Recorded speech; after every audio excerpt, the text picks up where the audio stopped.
न जाने कितने टेस्ट कराए गए और सब रिपोर्ट्स नॉर्मल। हुमेरा दिन ब दिन अब कमज़ोर और बहुत कमज़ोर होने लगी।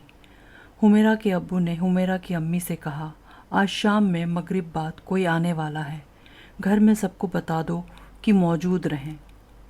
शाम को जब घर में मौजूद थे सब, तब घर में एकदम से उन्होंने कदम रखा और हॉल के बीचों बीच खड़े हो गए। हुमेरा जो इतनी कमज़ोर हो चुकी थी कि बिस्तर से उठ भी नहीं पाती थी, बिना सहारे वो चल भी नहीं पाती थी, वो दौड़ती हुई हॉल में आ खड़ी हुई। चेहरा काला पड़ा हुआ था, लाल लाल खून जैसी आंखें। बद से बदतर हालात में उन्होंने उसे देखा और जब उन्होंने पूछा, कौन है तू? क्यों बच्ची को पकड़ा हुआ है? क्या बिगाड़ा है इसने तेरा? छोड़ दे इसे। उसने कहा, इसे नहीं छोड़ना मैंने, ये मेरी है। पीर साहब जो बहुत बड़े आलिम भी थे, उन्होंने कहा, नहीं छोड़ेगा इस बच्ची को? क्यों? क्या बिगाड़ा है इसने तेरा? उसने कहा, इसने मेरे नाम की मेहंदी लगाई है, देख उसके हाथों पर। हुमेरा की अम्मी के होश उड़ गए कि उन्होंने कैसे ना देखा कि ये जिस शाम से हुमेरा ने मेहंदी लगाई है वो उस शाम से ही बीमार हो गई। उसने कहा, ये रंग देख सकता है तू? इसे मैंने उतरने नहीं दिया। आज 15 दिन हो चुके हैं। मैं इसे साथ ले जाऊंगा। ये मेरी है, ये मेरे साथ जाएगी। अब मैं इसे यहाँ नहीं रहने दूंगा। और ये कहते ही उसने हुमेरा को हवा में उछाल दिया। वहाँ मौजूद सभी लोगों की चीख निकल गई। पीर साहब ने जब ये हालात देखे तो उन्होंने उस जिन से कहा, सुन, इस बच्ची को नुकसान ना पहुँचा, मैं यहाँ से जा रहा हूँ। और वो वहाँ से निकल गए। उन पीर साहब के पीछे पीछे हुमेरा के वालिद साहब भी वहाँ से निकल गए। वालिद साहब ने पीर साहब से सवाल किया कि आप इस तरीके से क्यों चले आए, मेरी बच्ची का क्या होगा? उन्होंने कहा, ये मेरे बस की बात नहीं है, यहाँ से कुछ दूरी पे एक दरगाह है, इसका इलाज बस और बस वहीं हो सकता है।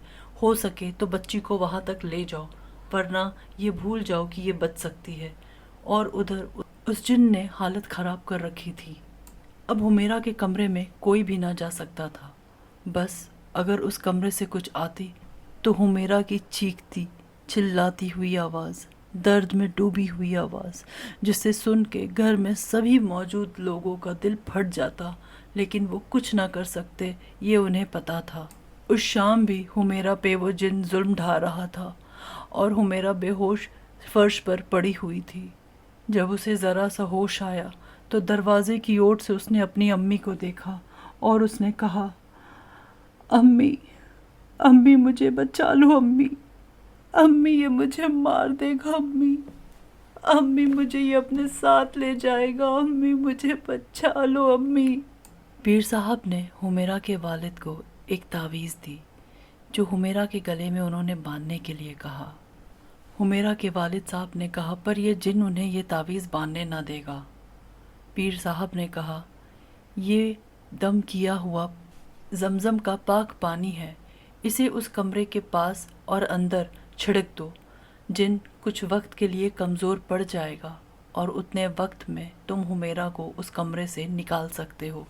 और हुमेरा के वालिद साहब ने ठीक वही किया जैसा उस पीर बाबा ने कहा था। हुमेरा को फिर वो अपने साथ उस दरगाह पे ले जाने के लिए निकल पड़े। सफ़र तय करते हुए अभी आधा ही घंटा हुआ था कि वो जिन उनके रास्ते में आ खड़ा हुआ।